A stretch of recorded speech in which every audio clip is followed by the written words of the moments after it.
الله ويتقه فأولئك هم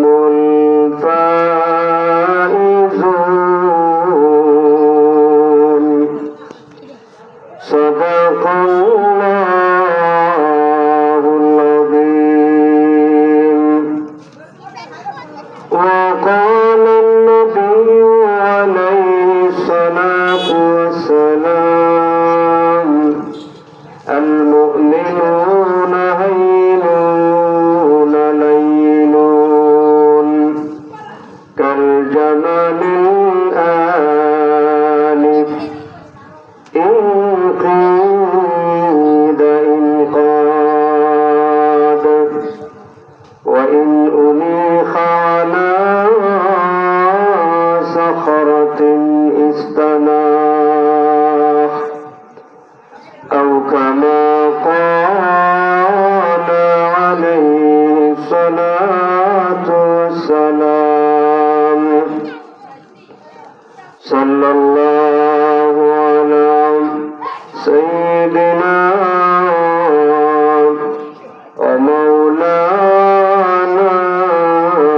محمد وعلى آله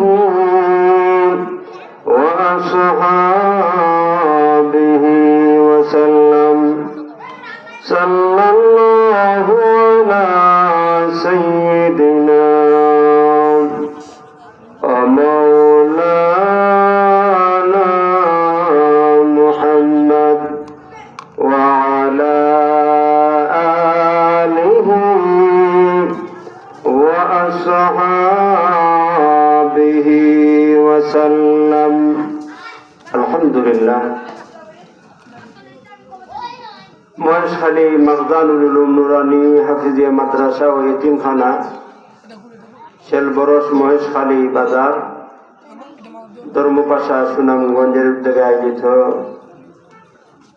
আজকে ষষ্ঠ বার্ষিক ওয়াজ মাহফিলের সম্মানিত সভাপতি, উপস্থিত মুআজ্জাজ মুকাররম উলামায়ে কেরাম, সর্বস্তরের তৌহিদি জনতা, পর্দানিশীন মা এবং বোনেরা, মহান রব্বুল আলামিনের দরবারে আলিশানে অন্তরের অন্তঃস্থল থেকে শুকরিয়া আদায় করছি এই জন্য,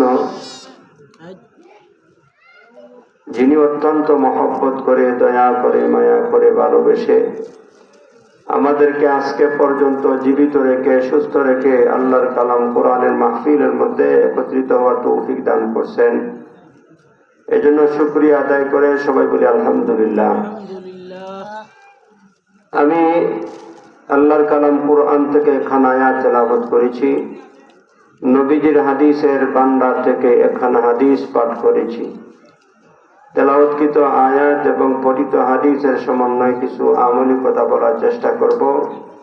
আল্লাহ তাআলা যেন আমাকে ইখলাসের সাথে আমলের নিয়তে কথা বলার তৌফিক দান করেন। আর আমার শ্রোতাবৃন্দ যারা আছেন, যে যেখান থেকে শুনতেছেন, আল্লাহ তাআলা যেন সবাইকে আমলের নিয়তে শোনার তৌফিক দান করেন। আমি যে আয়াতখানা তেলাওয়াত করেছি কোরআনুল কারীমের সূরা নূরের 52 নম্বর আয়াত, এই আয়াতখানা হইল জাওয়ামিউল কালিমের মধ্য থেকে। আল্লাহ তাআলা তার হাবিব সাল্লাল্লাহু আলাইহি ওয়াসাল্লামকে বিভিন্ন দিক দিয়ে সমস্ত নবীদের উপরে শ্রেষ্ঠত্ব দান করেছেন। এক হাদিসের মধ্যে আল্লাহর নবী বলেন, ফুযিলতু আল আমবিয়াই বিসিত্তিন, আল্লাহ তাআলা আমাকে সমস্ত নবীদের মধ্য থেকে 6টি বিষয় দিয়ে শ্রেষ্ঠত্ব দান করেছেন। এর মধ্যে একটা বিষয় হইল উতিতু জাওয়ামিউল কালিম, আল্লাহ তাআলা আমাকে জাওয়ামিউল কালিম দান করেছেন। জাওয়ামিউল কালিম হইল এমন কিছু বাক্য আল্লাহ তাআলা দান করেছেন যেগুলি শব্দ কম, অর্থ বেশি।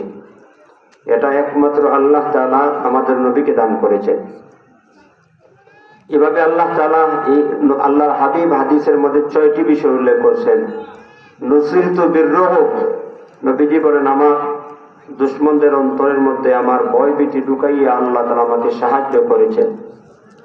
জহিলাত লিয়াল আরদু মাসজিদান ওয়া তুহুরা, গোটা দুনিয়ার জমিনকে আল্লাহ তাআলা আমার উম্মতের জন্য পবিত্র করে দিয়েছেন, নামাজ পড়ার জায়গা মসজিদ বানায় দিয়েছেন।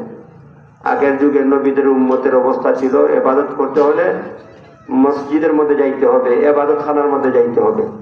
কিন্তু আল্লাহ তাআলা আমাদের নবীর বরকতে আমাদেরকে এই সুযোগ করে দিয়েছেন, জমিনে যে কোনো প্রান্তে আল্লাহর নবীর বান্দারা, নবীর উম্মতেরা থাকবে, ওই জায়গার মধ্যে নামাজের রক্ত হইলে সে পবিত্র জায়গার মধ্যে দাঁড়াইয়া নামাজ পড়ে নামাজ আদায় হয়ে যাবে। ওয়াহিল্লাত লিয়াল মাগানিম, আল্লাহর হাবিব বলেন আমার উম্মতের জন্য আল্লাহ তাআলা গনিমতের মালকে হালাল করেছেন। খুতিমা বিয়ান নবিয়িন, আল্লাহর নবী বলেন আমাকে শেষ নবী করে পাঠানো হয়েছে। 6 নম্বর বৈশিষ্ট্য, উরসিলতু ইলাল খালকি কাফা, পূর্বের নবীদেরকে আল্লাহ তাআলা এক এক নবীকে এক একটা এলাকার জন্য, এক এক নবীকে একটা গোত্রের জন্য প্রেরণ করেছেন। আমাদের নবীকে আল্লাহ তাআলা গোটা জাহানের নবী করে প্রেরণ করেছেন, সুবহানাল্লাহ বলেন। তো এই 6টি বৈশিষ্ট্যের মধ্যে একটা বৈশিষ্ট্য হইল উতিতু জাওয়ামিউল কালিম, আল্লাহর নবী বলেন আমাকে জাওয়ামিউল কালিম দিয়েছেন। তার মানে এমন কিছু বাক্য দেওয়া হয়েছে আমাকে যে বাক্যগুলির মধ্যে শব্দ কম অর্থ বেশি। আর এই জাওয়ামিউল কালিমের মধ্য থেকে আমি যে আয়াতখানা তেলাওয়াত করেছি এটাও জাওয়ামিউল কালিমের মধ্য থেকে, শব্দ কম অর্থ বেশি। এই আয়াতখানা এত তাৎপর্যপূর্ণ আয়াত, এই আয়াত এত বৈশিষ্ট্যপূর্ণ, এটা একটা ঘটনা শুনলে বুঝতে পারবেন। ইমাম কুরতুবী রাহমাতুল্লাহি আলাইহি তাফসীরে কুরতুবীর মধ্যে একটা ঘটনার বিবরণ দিয়েছেন। এই ঘটনাটা শুনলেই বুঝতে পারবেন যে আয়াতের তাৎপর্য বৈশিষ্ট্য কি অপরিসীম। ঘটনাটা বলবো নি, কি বলেন আপনারা? বলবো। ঘটনাটা হইল আল্লাহর নবীর সাহাবী খলিফাতুল মুসলিমিন ওমরে ফারুক রাদিয়াল্লাহু তাআলা আনহুর জমানার ঘটনা।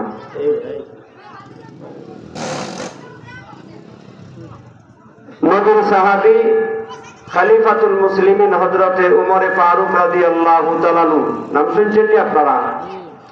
খলিফাতুল মুসলিমিন, রাষ্ট্রপ্রধান, মদিনার আমিরুল মুমিনিন, রাষ্ট্রনায়ক।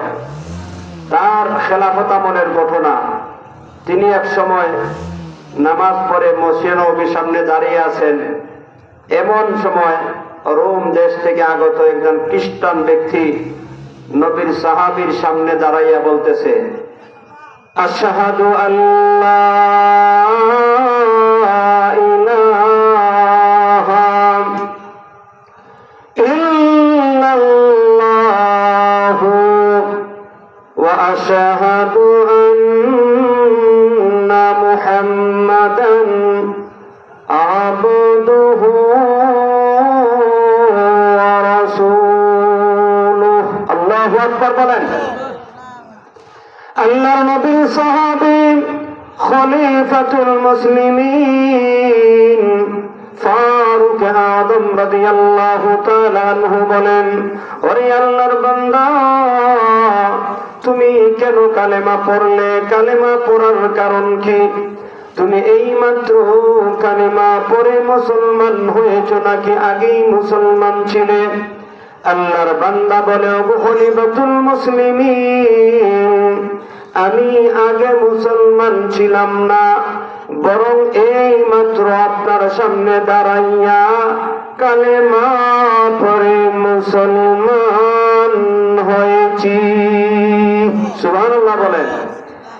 আল্লাহ নবীর সাহাবী খলিফাতুল মুসলিমিন ফারুক আযম রাদিয়াল্লাহু তাআলা আনহু বলেন, ওরে আল্লাহর বান্দা, তুমি কালেমা পড়ে মুসলমান হয়েছ, এই কালেমা পড়ে মুসলমান হওয়ার পিছনে কোনো কারণ আছে নাকি? আল্লাহর বান্দা বলে, ওগো নবীর সাহাবী, আমি যে কালেমা পড়ে মুসলমান হয়েছি অবশ্যই এর পিছনে কারণ রয়েছে। এই কারণ জানার আগে আপনি আমার পরিচয় নেন আমি কে। ওগো নবীর সাহাবী, আমি সাধারণ কোন মানুষ না, বরং আমি শিক্ষিত মানুষ।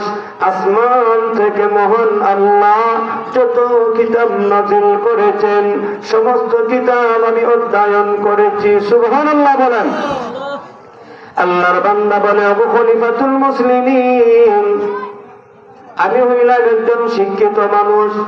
নবীর সাহাবী বলেন, ও আল্লাহর বান্দা, তুমি শিক্ষিত বুঝলাম, কিন্তু বলো না কেন তুমি কেন কালেমা পড়ে মুসলমান হয়েছো? আল্লাহর বান্দা বলে, ওগো নবীর সাহাবী, আমি মুসলমান হওয়ার পিছনে কারণ হইল কয়েকদিন পূর্বে আমি কোনো এক কারণে জেলখানার মধ্যে বন্দী ছিলাম। আমার সাথে একজন মুসলমানও বন্দী ছিল। ওই মুসলমান জেলখানার মধ্যে কোরআন তেলাওয়াত করেছে। সুবহানাল্লাহ বলেন। আগের যুগের মুসলমান জেলখানার মধ্যে কোরআন শরীফ পড়ে। আর আফসোস আমাদের অবস্থার উপরে, আমরা মুক্ত বাতাসে স্বাধীনভাবে চলাফেরা করি, অথচ আল্লাহর কালাম কোরআন তেলাওয়াত করি না। কথা বলেন ঠিক কিনা? আল্লাহর কালাম কোরআনের সাথে সম্পর্ক নাই। মুসলমানদের ঘরে ঘরে, মুসলিম সমাজের প্রত্যেকটা মুসলমানের প্রায় ঘরে ঘরে কোরআন শরীফ রয়েছে, কিন্তু বস্তনি দিয়া ফেজ দিয়া কোরআন শরীফ রাইখা দিছে। বছরকে বছর চলে যায়, একদিনও কোরআন তেলাওয়াত করে না। কথা বলছেন না কেন? ঠিক কিনা? কোরআন শরীফ কোন সময় পড়ে জানেননি? ওই করে যে কেউ যদি মারা যায় তখন কোরআন শরীফ পড়ে।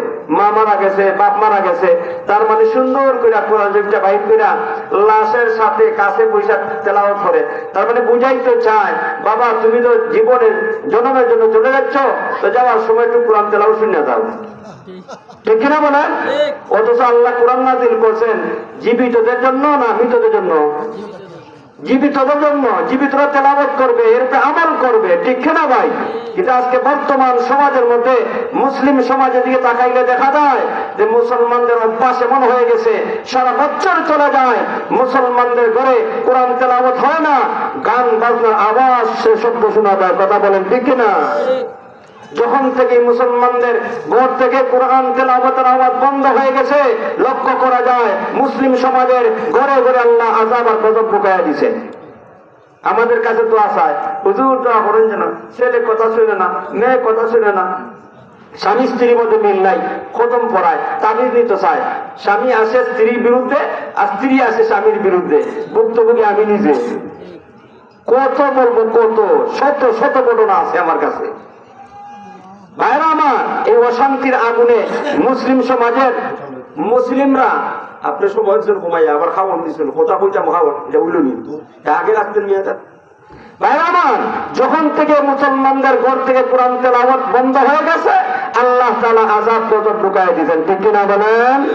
এই জন্য মুসলমান ঘর থেকে, পরিবার থেকে, সমাজ থেকে অশান্তি দূর করতে হলে একমাত্র ব্যবস্থা আল্লাহর কালাম কোরআনের কাছে আসতে হবে।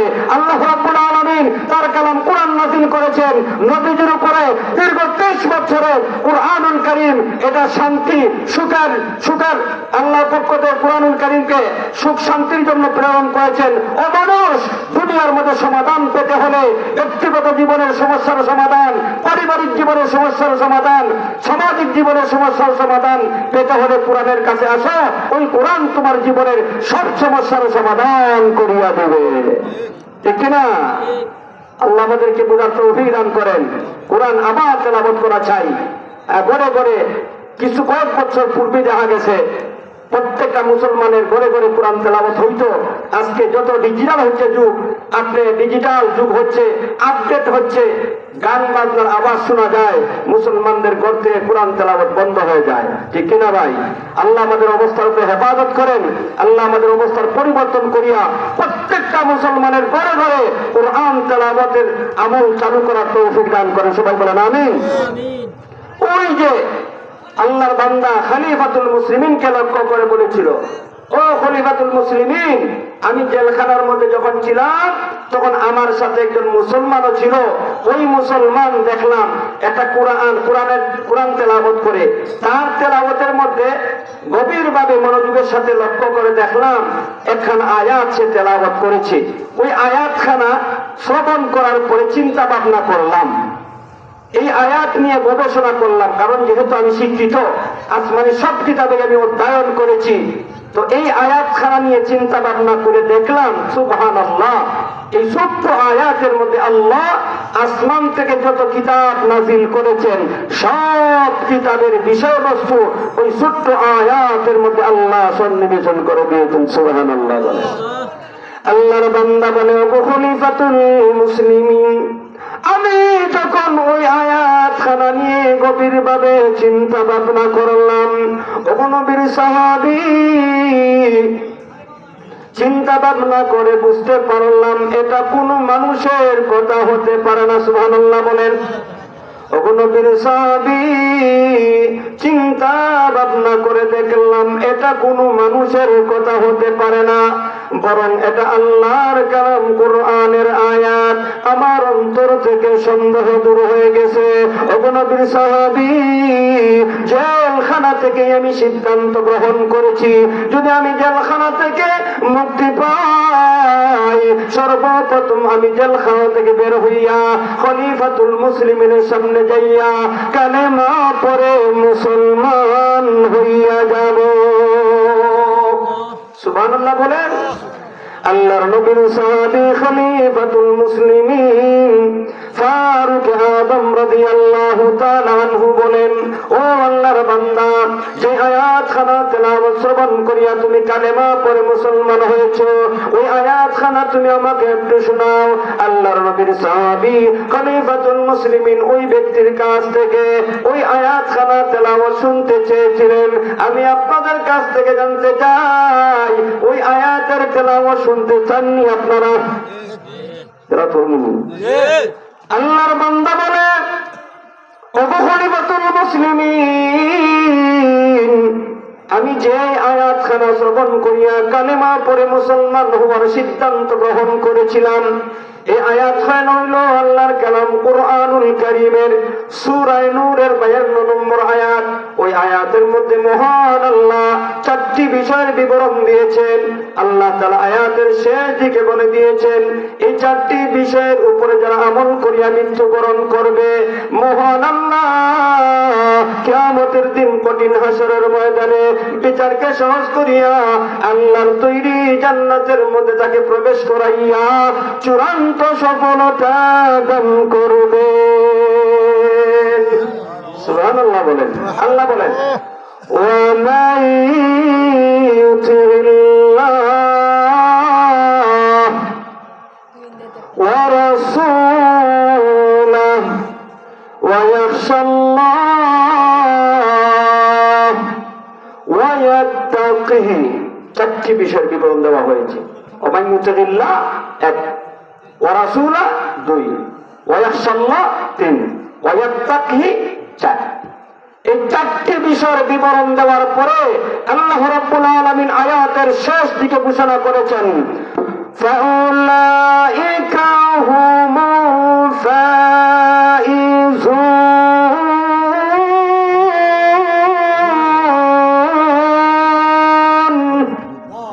জোরে বলেন আল্লাহু আকবার।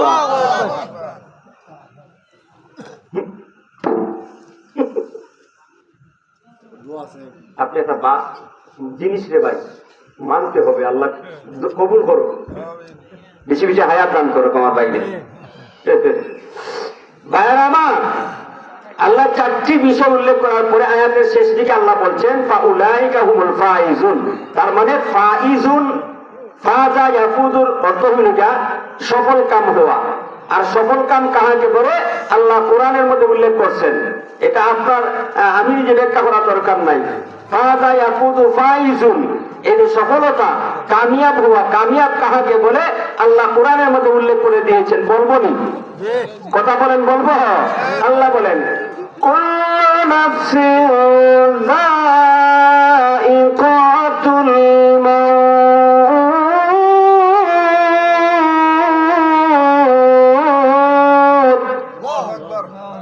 ওয়া ইন্নামা তুওয়াফাউনা উজুরাকুম ইয়াওমাল কিয়ামাহ ফামান যুহজিহা আনিন নারি ওয়া উদখিলাল জান্নাহ وأدخل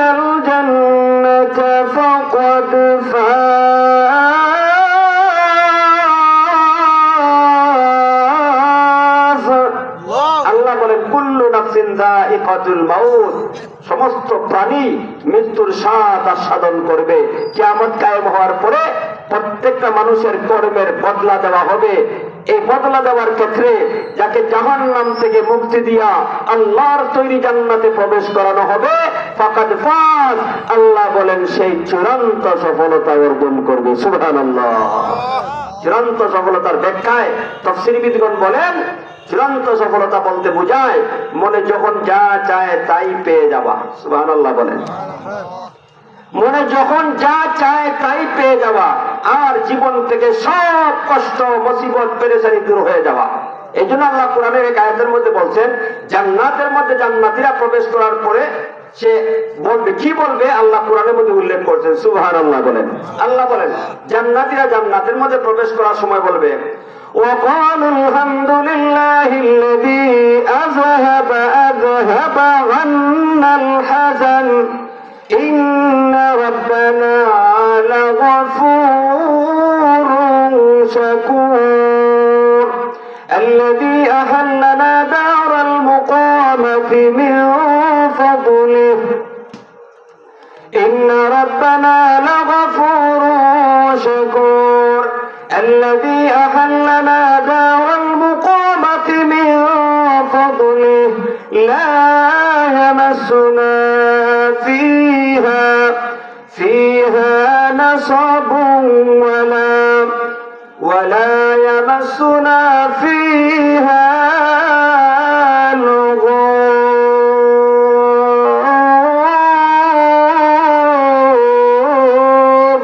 আল্লাহু আকবার বলেন। জান্নাতীরা জান্নাতে প্রবেশ করার সময় বলবে, সমস্ত প্রশংসা আল্লাহ তাআলার জন্য যিনি আমাদের থেকে দুশ্চিন্তাকে দূর করে দিয়েছেন। সুবহানাল্লাহ বলেন। আলহামদুলিল্লাহ, সমস্ত প্রশংসা কার? জোরে বলেন কার? সমস্ত প্রশংসা আল্লাহ তাআলার জন্য। আল্লাযী আযহাবা আন্নাল হাযান। আমার আল্লাহ রাব্বুল আলামিন কুরআনুল কারীমের মধ্যে জান্নাতীদের অবস্থার বিবরণ নিয়ে বলেন, ও দুনিয়ার বান্দা বান্দীরা, জান্নাতীরা যখন জান্নাতের মধ্যে প্রবেশ করবে, প্রবেশ করার সময় বলবে সমস্ত প্রশংসা আল্লাহ তাআলার জন্য, ওই আল্লাহর জন্য যিনি আযহাবা আন্নাল হাযান, যিনি আমাদের থেকে দুশ্চিন্তা দূর করিয়া দিয়েছেন। সুবহানাল্লাহ। ইন্না রাব্বানা লাগফুরুন শাকুর। ইন্না, নিশ্চয়, রাব্বানা, আমাদের রব, লাগফুরুন শাকুর, ক্ষমাশীল গুণগ্রাহী। এরপরে বলবে আল্লাযী আহাল্লানা দারাল মুকামাতি মিন ফাদলি। বায়ান আমার আল্লাহ রাব্বুল আলামিন বলেন, ও জান্নাতীরা জান্নাতের মধ্যে প্রবেশ করার সময় বলবে, ওই আল্লাহর জন্য সমস্ত প্রশংসা, যে মহান আল্লাহ আমাদেরকে চিরস্থায়ী ঘর দান করেছেন তার ফজল এবং করমে। আল্লাহ তাআলা বলেন, জান্নাতীরা এর পরের অংশের মধ্যে বলবে, এমন জান্নাত আমাদেরকে দেওয়া হয়েছে, লা ইয়ামাসুনা ফিহা নাসাবুন, ওই জান্নাতের মধ্যে আর কোনোদিন আমাদেরকে কষ্ট স্পর্শ করবে না। সুবহানাল্লাহ। নাসাবুন, কষ্ট, পেরেশানি, মুসিবত। জান্নাতীরা জান্নাতে ঢোকার সময় এই কথা বলবে, এমন এক জায়গা আল্লাহ তাআলা আমাদেরকে প্রবেশ করাইছেন, এমন জান্নাতের মালিক আল্লাহ বানিয়েছেন, যেই জান্নাতের মধ্যে আমাদেরকে আর কখনো কষ্ট, পেরেশানি, মুসিবত স্পর্শ করবে না। সুবহানাল্লাহ। এরপরে বলা হয়েছে, ওয়ালা ইয়ামাসুনা ফিহা লুগুব,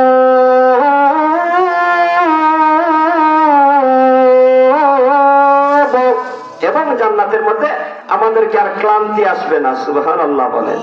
ভাইরা আমার, তাহলে বোঝা গেল এই আল্লাহর কালাম কোরআনের এই বাণী থেকে জান্নাতের মধ্যে কোনো কষ্ট নাই, পেরেশানি নাই, মুসিবত নাই, ঠিক কিনা বলেন?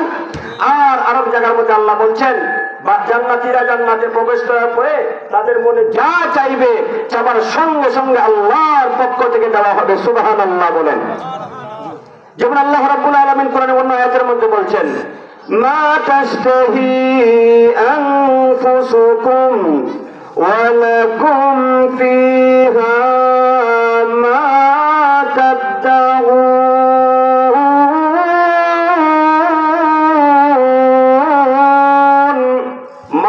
তাশতাহি। জান্নাত এমন একটা জায়গা আল্লাহ তৈরি করেছেন, মানুষের মনে যা চায় ওই জান্নাতীরা যা চাইবে চাবার সঙ্গে সঙ্গে আল্লাহর পক্ষ থেকে হাজির হয়ে যাবে। সুবহানাল্লাহ। তাহলে কি বুঝলেন চূড়ান্ত সফলতা কাকে বলে? ফাসিরিনে কেরামগণ বলেন চূড়ান্ত সফলতা বলতে বোঝায় মনে যখন যা চায় তা পেয়ে যাওয়া এবং সমস্ত কষ্ট মুসিবত পেরেশানি দূর হয়ে যাওয়া। এটা দুনিয়ার মধ্যে সম্ভব না। এটার জন্য একটা জায়গা নির্ধারণ করে আল্লাহ রেখেছেন, সেটা হলো জান্নাত। ঠিক কিনা ভাই?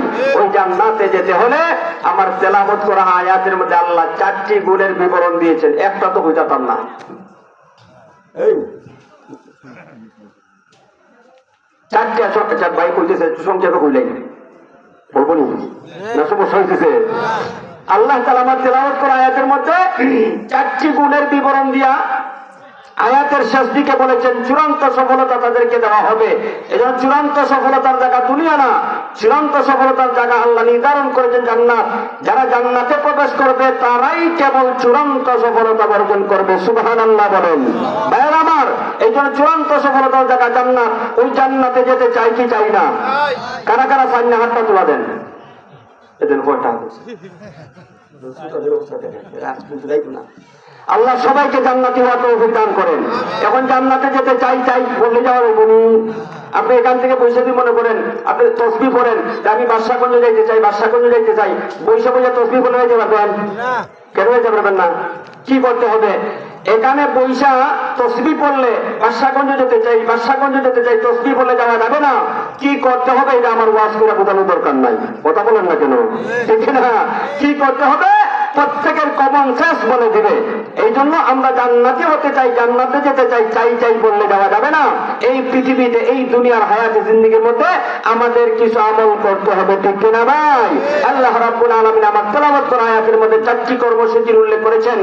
যারা এই দুনিয়ার মধ্যে আল্লাহ তাআলার এই হায়াতে জিন্দেগির মধ্যে আল্লাহ দেওয়া জীবনের মধ্যে বালক হওয়ার পর থেকে মৃত্যু পর্যন্ত এই দুনিয়ার জীবনে 4টি কর্মসূচি বাস্তবায়ন করে মৃত্যুবরণ করবে, আল্লাহ ঘোষণা করেছেন ওই সমস্ত বান্দা বান্দীদেরকে আল্লাহ কিয়ামতের দিন আল্লাহ তাআলার পক্ষ থেকে ফয়সালা হবে চূড়ান্ত সফলতার জান্নাত।